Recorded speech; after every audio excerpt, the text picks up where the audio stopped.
Well, here we are. It is Friday, April 10th, 2026, and this is this week's video.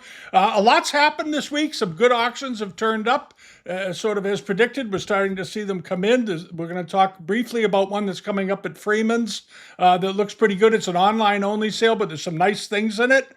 And I'm going to do a separate video on it. But if you have the time, go over and take a look at it. And there were some good results from last week. Eldred's had a very successful sale. There were some other things that went through that did quite well. Again, the market is pretty healthy overall, I have to say, including American furniture. We're going to take a look at some pieces that are coming up in the furniture line for American furniture. Those of you that are interested, a few pieces that are coming along in the Freeman's Americana sale, which I also picked up on this week. But there were some other results too.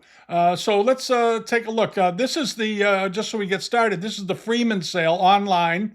And it starts on the 21st of April. And let's see, the bidding starts then. 10 days and 29 minutes or something. I'll do a separate video on it probably on Monday. I'll try to get that out or at some point as soon as I can, and we'll go through this whole sale. There's some nice looking early pieces in here. As you can see, there's some Qingbai pieces. There's some nice celadons. There's some good monochromes in the sale. Overall, it looks like a pretty good auction. And there's some jades and whatnot, some paintings. There's a little bit of everything for everybody in this one. So you want to check that out. And there are a couple of lots in here that were in previous sales that didn't sell, and they're being put in here. So not many, a couple, but it's worth checking out. If you saw things in previous Freeman sales, always check their, if they have a lot that doesn't sell, they often re-offer them in another sale perhaps with a lower estimate, lower reserves. It's worth taking a look, all right? So keep that in mind. The Eldred sale, as I said, did very, very well. You may remember last week we talked about this ivory wall pocket, and I thought the estimate was maybe a little bit low. They often bring more money. Well, this one did. It was estimated at $2,500 to $3,500, and it went for $6,000 plus the buyer's premium. So it came in at around $7,700, $7,800. Their buyer's premium is around probably 20%, I suspect. The online buyer's premium is 26%, so you do the math on it. So that would be about 25% of that. 2,000, about $7,500 roughly, somewhere in there.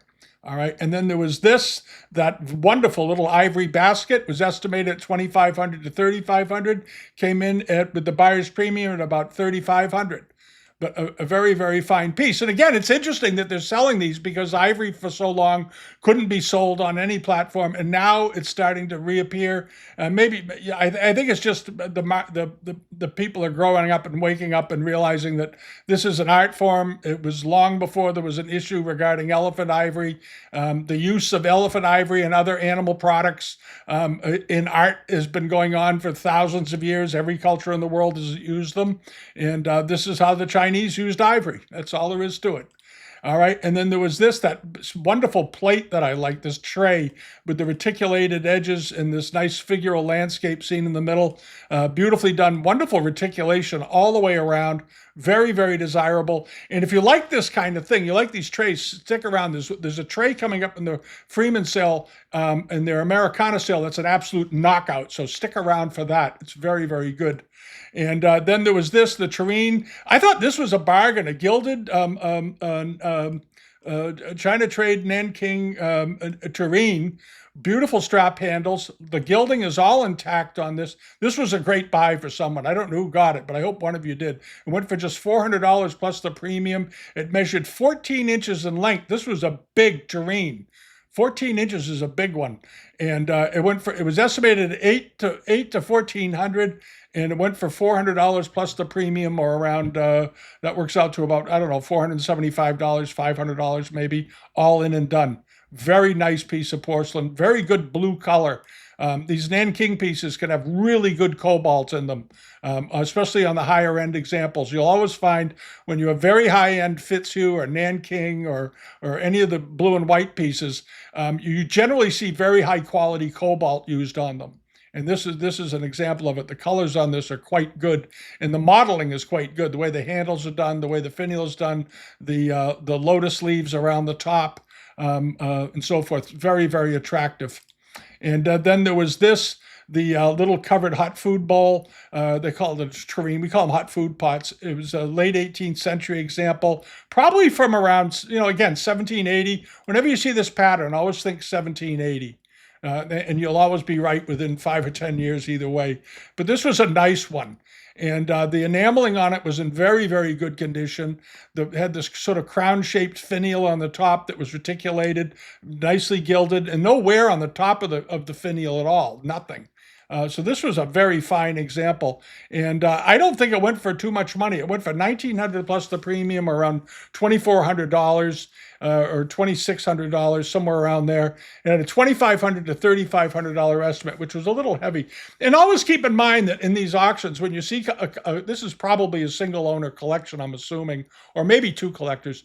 Always assume that when you see this, and if you see the estimates on these are a little out of line, it may be at the insistence of the seller, not what the auction house thought they were worth. Collectors often build up prices in their heads over time, what they think things are worth, and they're not really paying attention to the market as much as they used to, especially if they were collecting 10, 20 years ago, and they've sort of stopped, they've gotten the pieces they need, and in their minds, they sometimes convince themselves year over year, well, I paid $500 for it in 2000, so it's got to be worth, $1,500 today. And as we all know, that isn't true, especially with China trade pieces. They were on a downward spiral for about 15, 20 years. And now they're starting to come back, because it wouldn't have been that many years ago. Just a couple of years ago, this piece, if you had put this up for sale in 2000 or 2020 or 2018, this probably would have sold for about $800. So the prices have rebounded a bit on these, and this is another indication of it. And then you had the candlesticks. I thought these did great. I mentioned even last week, I said candlesticks in the recent years typically haven't done as well as they used to. And I think in last week's video, or 2 weeks ago when I did the video on the Eldred sale, I said that these in the past have brought 2,000 or 3,000. Well, here we are. We're back at 2,000 or 3,000 for these. They brought $2,100 plus the premium. So that brings them up to about $2,600, $2,700 roughly. And again, maybe we're getting back to normal pricing. I think the estimate was reasonable given the history, but the recent history of these. But again, strong price. And then cider jug here did really well. $4,250 plus premium, or around $5,300, $5,200. This was a very nice one. It was an unusual Mandarin scene. Lots of gilding and beautiful. It looked like it was in quite good shape. Very robust strap handles on the side.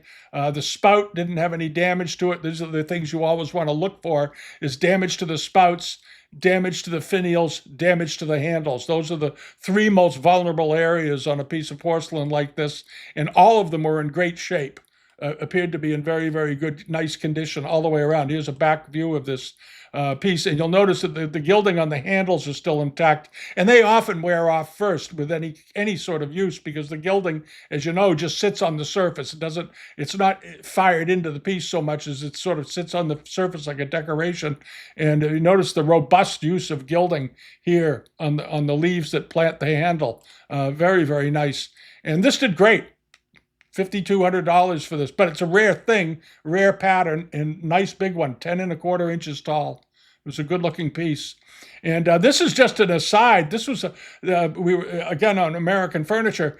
This was a very nice Chippendale serpentine chest that we talked about a few weeks ago with the ball feet, and it was estimated at 2,000 to 3,000, and we thought that seemed awfully reasonable. And in the end, it did much better. Of course, it ended up selling for 11,000. Plus the juice, plus the premium, as they say, which was 30% in this case. So probably on Brunk's side, it was probably 25%. So depending on where it sold, it ended up selling for around $13,500 to $14,000. But a very, very attractive chest. Beautifully done. And again, the Americana market for the really nice pieces, the handsome pieces, and this is a handsome piece. Notice the mahogany graining on it flows beautifully across the front. The color is good. The feet look good. I don't know if there was any restoration to it. Sometimes there is, sometimes there isn't. But judging by the price, I suspect there wasn't any restoration. And notice how the top curves with the body of the chest. These are beautifully, beautifully made during the 18th century. Wonderful things. Where did they think this was from? Boston, I assume. They just said Massachusetts. But it's very likely a Boston chest if it's in mahogany. It possibly Salem, but those are really the two places where they only produce these. And then back to the Eldred sale, the Rockefeller pattern plates. This was a very desirable set, extremely desirable, extremely rare, and it was about it was something like 20 odd pieces in it, as I recall. Beautifully done. It ended up going for 22,000 plus the premium, so that brings it into around $28,000 for the set, sort of right in the center of the estimate they gave it. These are a known commodity on the market. People that buy China trade, that follow these things, these are instantly recognizable. And in the New York DeWitt Clinton service was one of the most has been one of the most sought after patterns in the China trade community ever since I've been in the business. People are always talking about DeWitt Clinton plates, and here it is. And you had the chance to buy a bunch of them at once. And I think that was a very reasonable price. I don't think the price was at all unreasonable. Very, very pretty. They look to be in good shape. You'll notice the monograms are still intact at the top. They all seem to be in pretty good shape. The finials all look good. I don't know if there was restoration in any of them. There might have been here and there. I'd be surprised if there hadn't been after all these years. And these date to the late 18th century. Very, very nice set. And then hopping along over to this, I'm just throwing, this is an interesting thing. This is Q Auctions over in London. They have this plate. This is a Joanna early Ming plate, and it's been broken. Obviously, it's hit everything but the lottery. But if you don't mind repairs and you love this pattern, I love this pattern. This technique of reversing blue against white. This is where they would mask off the white glaze area and apply where they wanted white, and they would apply the cobalt onto it to create the background. So there is no white enameling painted onto this. It's just the white glaze of the background. And the images are created by how they shape the blue around them. And this is a very interesting technical feat that they developed during the Yuan dynasty and into the early Ming. And here's the back of it. And to me, it looks absolutely fine, as possibly late Yuan. I don't see anything wrong with it, really. The estimate is 2,000 to 4,000 pounds because of the condition. The condition is the problem. It's £1,500 opening bid. But if you've ever wanted to own something like this, and you're not going to be in the position to buy the perfect one that turns up in the market for six figures, this is an opportunity, I think, for you. It's a terrific looking thing. The sale is on April 24th. Q auctions in London. They're on Live Auctioneers. The plate measures 41 centimeters, so it's a pretty good sized plate. It's about 16 inches or 17 inches wide. It's very attractive, or 15 to 16 inches diameter. It's very attractive, though, and it looks okay to me. They also have some Persian pieces in that sale. I should point out, if you like Persian ceramics, they have some very nice Safavid period Persian ceramics that emulate Chinese. And it was pretty clear whoever owned this piece owned those pieces, I think, and they used them to display the influence of the Chinese trading in the Middle East, in the Middle East trading in China, because there was a lot of back and forth back then with the traders going between countries, bringing goods, everything from cobalt itself for porcelains to herbs and spices and all kinds of things. But this is a particularly interesting example, and take a shot at it. All right, and now this is coming up at Nadau's on the 25th. Nadau's has got a pretty good sale with some good Chinese pieces in it. They have this. There's two of these plates in the sale with this very unusual armorial design on it. And it came William Plummer and Company, circa 1720, New York. So that's an old tag. William Plummer was a company. They were around back in the 1930s, 1940s. But this is a plate that they had sold. There was another one as well. It's estimated at $500 to $1,000 with a $250 starting bid. It's a nice thing. Check out the Nadeau sale. There's a number of good things in there. Also, is this the horse pictures?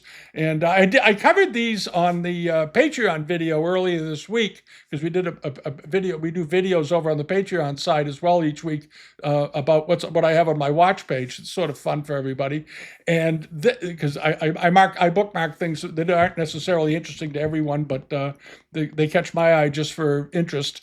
And this is a very nice series of paintings of horses. And as many of you know, have been watching me like time, I love seeing how the Chinese depict horses.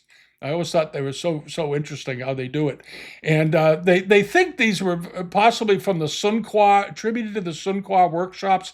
I don't agree with that at all. I think maybe that's what the consignor told them. This isn't what the Sun Qua shops typically did. As far as I know, they were China trade painters. These are not China trade. These are Chinese domestic market pictures, and were done in big leaves. They're fairly large leaves, aren't they? Or no, they're leaf size, excuse me, 8 by 7 inches. So these would have been in a book or an album. They're estimated at $1,000 to $2,000 with a $500 starting price, and I think that's fine. They're basically estimating them in the area of 90 to $150 a picture. They're certainly worth that, and they'd be wonderful framed. If you bought these and you had each one of them framed, you could make a room out of it, a library or even a kid's room. It would be great fun if you have kids or grandchildren. You think they like horses, you might want to get them this. This would be a fabulous gift. But at any rate, I don't think they're going to go for a fortune. There are 37 people watching it, though, so far, because they're very appealing.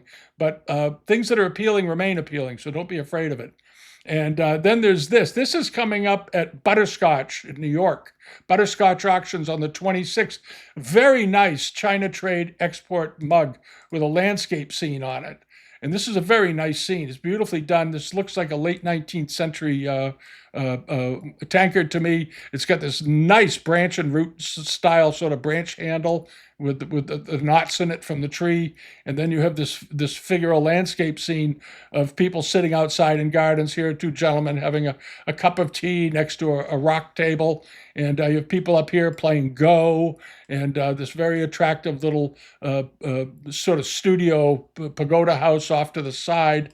Very nicely done all the way around. And it's estimated at just $500 to $1,000 with a $300 opening bid. It's going to go over the $1,000 mark. I'll just warn you that it probably will. It measures 6 inches. How tall is it? 6 inches tall, I guess, something like that. They've got the measurements wrong here. They're saying that it's 6 inches. It's got a W for a mark. 6. I think they meant to say 6 by 3 7/16 inches. Because it's certainly more than 3 7/8 inches tall, I think. At any rate, it's a very nice looking mug. So if you're a Chinese export, Chinese silver collector, this is, I think, a pretty nice one. I think it's pretty nice. And then hopping along over to, there it is. This is where I pulled it from. And there's also a little tea set, export tea set in here. There's 3 silver lots in this sale. Worth looking after. And there's a bit of jewelry and some other things. This is at Butterscotch. Oh yeah, the other thing that's in the sale that caught my eye was this eggshell porcelain lantern. This is a very nice late Qing to early Republic period lantern.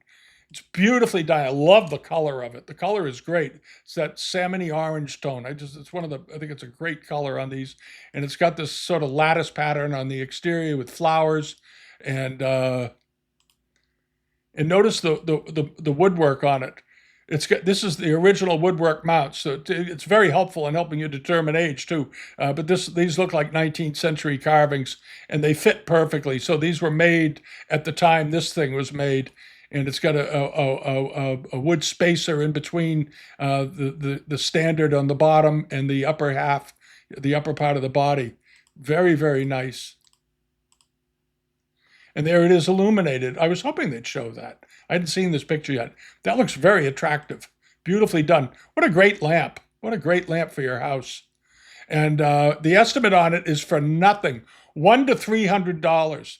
This should bring 1,000 to 1,500 pretty quickly, but it's got 15 people watching it, including me, and it measures 15 inches in height overall, so it's a nice lamp size. And what a great thing to put in a bedroom or in a study or something. Absolutely wonderful. And then over to this. This is the Freeman sale, the American sale. And in this sale are some very nice China trade pieces, as well as some very good furniture. We're going to go through some of the furniture too. But this is a very interesting auction. There's also a very nice Irish table in here that's worth looking at if you like English furniture. But you've got a Grenfell rug here. These are these rare rugs that they wove them up in Canada. We used to see them around New England all the time. They were heavily collected by the Beacon Hill crowd and the North Shore crowd. You found Grenfell mats in all kinds of houses. And this is a really interesting one with a square rigger on it. You don't see those very often. Estimate $800 to $1,200 with a $400 opening bid. And these were very much chased and collected back in the 1990s, and they sort of went out of fashion. And I'm hoping they come back. It's a wonderful art form. They were done in the end of the last century. And this is the tray I was talking about earlier that I thought was so wonderful. Chinese export serving tray. It measures 16 inches in diameter, so it's pretty big, but very unusual. This is a really unusual piece of China trade. It's beautifully done. It's got these, the shaped rim with the foliate leaf tips on them, and it's decorated around the interior. You can see a hint of it here, and then it's got this big floral rondelle in the middle. Not too dissimilar from that Yuan Dynasty piece we just were looking at. Same sort of treatment, but with a big, broad white area circling around it, with nothing on it. But this is a very handsome piece of porcelain. I think it's great. The estimate is $800 to $1,200. I suspect it'll bring more than that. This looks like a wonderful piece, and somebody paid a lot of money for this back in the day. If they bought this back in the 90s, they probably paid $6,000 or $7,000 for it. Very rare type, 18th century. Did they date it? They're saying 18th to early 19th century. I disagree with the 19th. To me, that's pure 18th century work. And also this English silver form tureen done in porcelain. Very nice Fitzhugh example with the under tray. Pretty terrific, very neatly painted. This has superb painting on it. And again, as I said, you always find the best cobalt on these finer examples. But also notice how well decorated the edges are on it. The spear and dart air, that dart border around it is perfect. But I love the shape of the pot. And the estimate on it's $1,500 to $2,500. I don't know if it'll get there or not. We'll see. It should. How big is it? 9 inches tall, 15 inches wide. It's pretty big. It has its under tray. I suspect it'll get close to the low estimate. Maybe it'll go through it. I don't know. I think it's worth it. It's not that I don't think it's worth it, but I'm just basing my thoughts on what things have sold for in the past, not long ago. But this one looks awfully good. This one looks quite good. And this is something that's in the sale. This made me laugh a little bit. Chippendale blue painted corner cupboard. I'm not laughing at the piece. This is a really nice cabinet, but it reminded me of a case, and I'll tell you the story. Back when we were running auctions here in New England, we got called out to a very nice estate out in Andover, Massachusetts. And the house was two parts. There was a 1740 salt box, an early salt box, but the L off the back of the house was first period American. It was from the 1600s. And when they added the L onto the house in 1740 in the dining room, they built in one of these. This giant corner cupboard was built into this house. And the reason the family was selling the house is that they were going to tear the house down and rebuild it because they had inherited the home from the father. And one of the sons had this unbelievable dust and mite allergy. And these old houses can be full of old dust. And that old dust and old paint and all that's there doesn't bother 99% of it. But if it does bother you, it can kill you.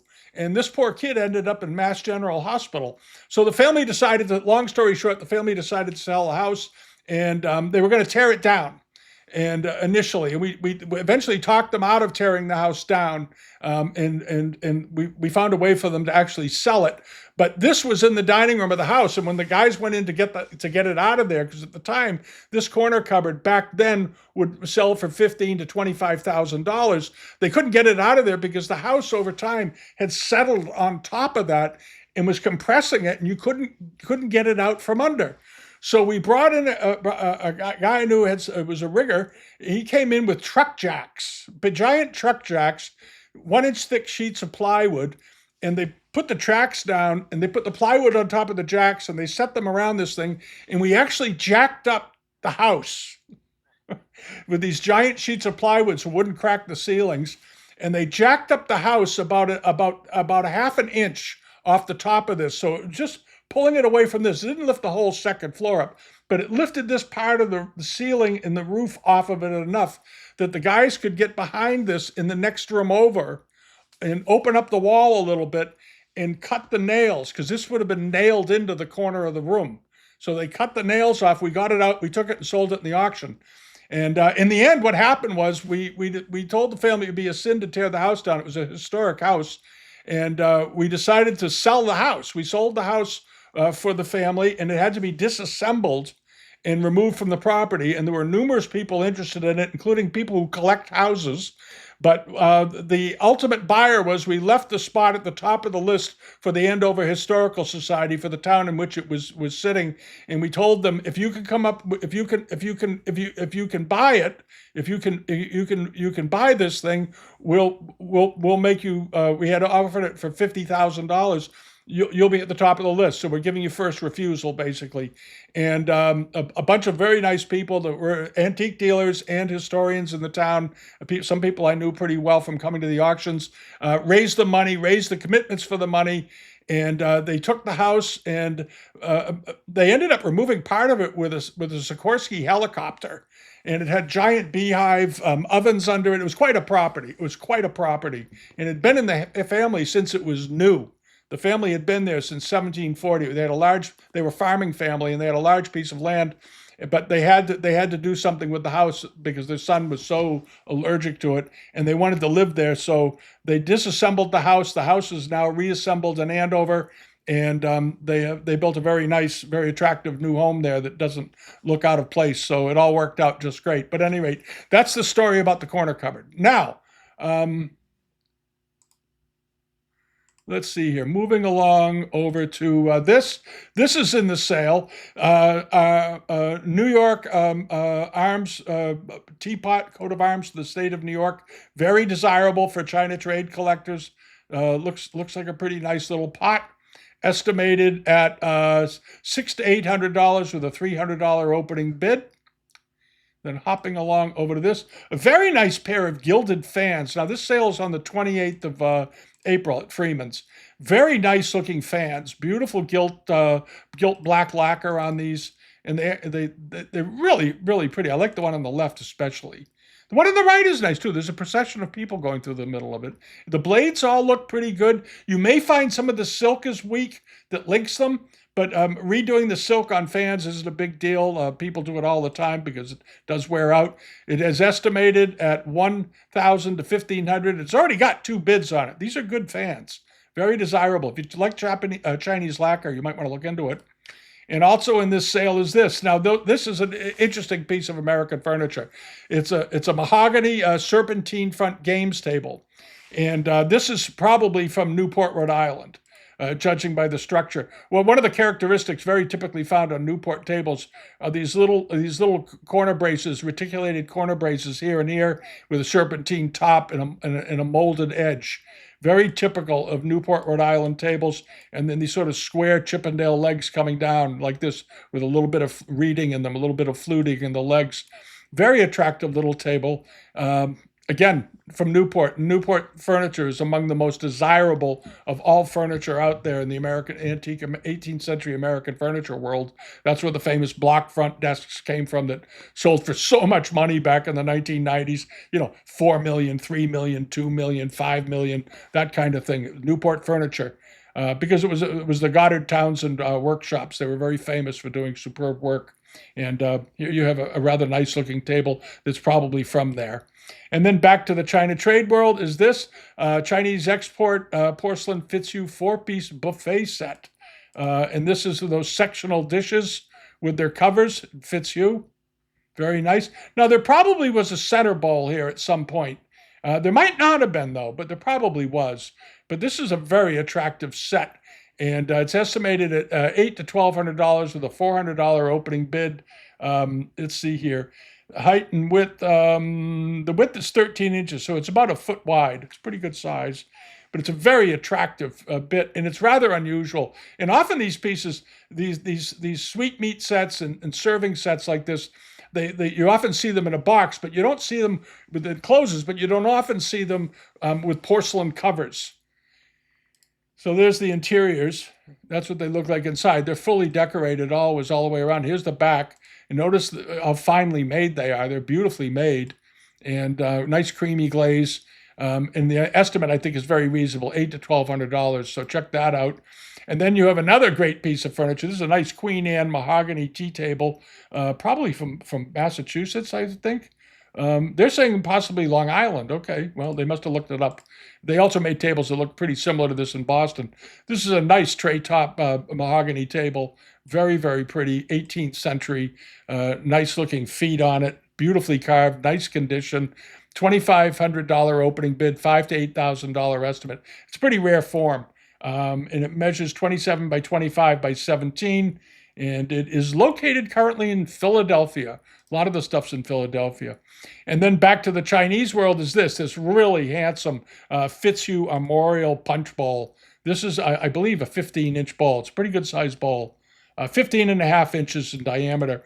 But notice it's got a sort of an unusually low profile, so it gives it a real sense of width to it. And it has like a lot of big bowls. There's a slight amount of warpage in the rim. When you look across it, you'll notice it goes down a little. And this was common on these because in the kiln, these big pieces of porcelain, they would settle just ever so slightly during the days in the kiln when they're being fired, because it takes a few days to fire these things. And there's a slight softening period, and sometimes you get a little droop. And that's what happened here. That's the deal with it. It's not a problem. It's part of the. If you look at most punch bowls, they all have that aspect to them to some degree. It seems you can often spot it by running a ruler across it, and you'll see where the low spots are. But at any rate, this is a beautifully decorated bowl. It's a beautifully decorated bowl, very finely done, superb border on this thing. And again, you'll notice that great cobalt color on the best pieces. This is what you see. Beautiful color. $3,000 to $5,000 with a $1,500 opening bid. I think that's a very reasonable proposition for that. And then over to this, you've got these Fitzhugh dishes, but the shrimp, they're called the shrimp dish, the one in the middle, with the gilded handle on the end is rather unusual. This is a beautiful example. This is a very, very fine. When you were buying Fitzhugh, if you went for something like this with gilding and very, very fine decoration all the way through with perfect color, circa 1800, 1810. This is what you got. Beautiful example. And then you have a leaf dish over here. And leaf dishes, as many of you know, typically are just blue and white, and they're done. This one is extremely well decorated. It's got a very, very beautifully and neatly done gilt rim on it. Estimated for the whole lot, $800 to $1,200 with a $400 opening bid. I can tell you the shrimp dish is probably worth on its own $500 to $700, somewhere around there, at least. They're pretty desirable. All right. And then lastly is this big China trade export set. I'm saving this for the end. This is this is the kind of thing, if you live near the auction house, where is this physically located? It's good that they tell you. It's located in Cincinnati, Chicago, Philadelphia. You got to call them, I guess. They have it listed as being located everywhere, unless it's scattered out over 4 different cities. But none of them are that far apart from each other, really. But anyway, if you're looking for a wonderful sort of instant collection, this would be it. The whole sets were estimated at $2,500 to $3,500. And what's the opening bid? $1,300. This is worth it. This is a pretty nifty set. You've got an armorial teapot in the middle. You've got sugar pots, covered sugars, creamers. You've got a whole bunch of little cups and saucers. You've got helmet creamers over here. 2 more, 3 more, 4, 5 teapots, 6 teapots, and a bunch of plates. This is a pretty good set, and they all appear to be 18th to very, very, very early 19th century. The big plates in the back are all 18th century, and a couple of the China trade tea set pieces are circa 1800, but very attractive regardless. And if you want an instant collection, that's a pretty good place to get one, I think. And they're dating it right, 18th to early 19th century. The coffee pot's the biggest thing in here, this thing here, and it's about 10 inches tall, roughly. So it gives you some idea of scale and size. But if you want an instant collection to fill up a cabinet, it's a pretty good place to start, and you get it done for a few $1,000s, and beautiful examples. And it's a good way to start collecting too. So worth thinking about if you live near it. If you have to ship these, it's a different thing. Shipping these would be a little bit expensive, I will admit. But if you live within a couple hours drive or within an hour's drive, bid on them, and you have no shipping, and it puts you at a huge advantage over other bidders because they all have shipping figures in mind. And as always, bid on the auction house's own website when you do these kind of things.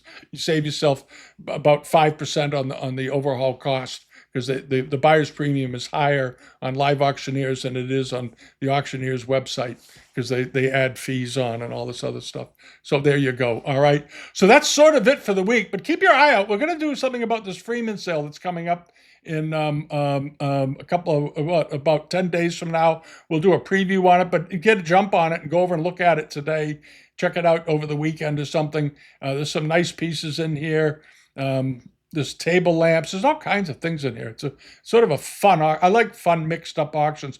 There's a lot of snuff bottles, by the way. If you're a snuff bottle buyer, you might want to check it out very carefully. And as many of you know, overlaid snuff bottles suddenly are doing pretty well in the market. So you check that out. There's also some books, auction catalogs, that sort of thing. More snuff bottles, lots of snuff bottles, some jades, and so forth. So and some coral. Paintings. There's a bamboo Buddha here that I like. I think he's pretty terrific. There's a seal chest in here, if you've ever wanted a seal chest. Now, this isn't, I don't think, a terribly old one. I think it's early 20th century. How did they date it in? And they didn't. Okay. Maybe they didn't. I don't know. Probably Ben didn't see it, but this is a pretty good looking chest, actually. I'm not sure. The age, to me, it looks like a late 19th century one, but still a nice looking chest. So if you see something in there, go after it. All right. Thanks for watching. That's it for the week. Thanks for watching. Subscribe here on YouTube. I just noticed we just hit 28,000 subscribers in the last few days. So that's kind of fun. And subscribe over, join us over on Patreon if you'd like. We'd love to have the company as always, and to have a great weekend. Spring is finally coming here. It is 54 degrees out on Cape Ann today. That's practically a heat wave around here. So we're happy about that. And Buck has been bounding around. He went out the other day with some people. My wife took him out, and they went out and did ball throwing. And he's learning to catch balls on the fly now. They don't even hit the ground and bounce anymore. He's just catching them like he's got a baseball glove on him, which is kind of fun. At any rate, there we are. Thanks again for watching. Thanks very much, and see you soon. Bye-bye.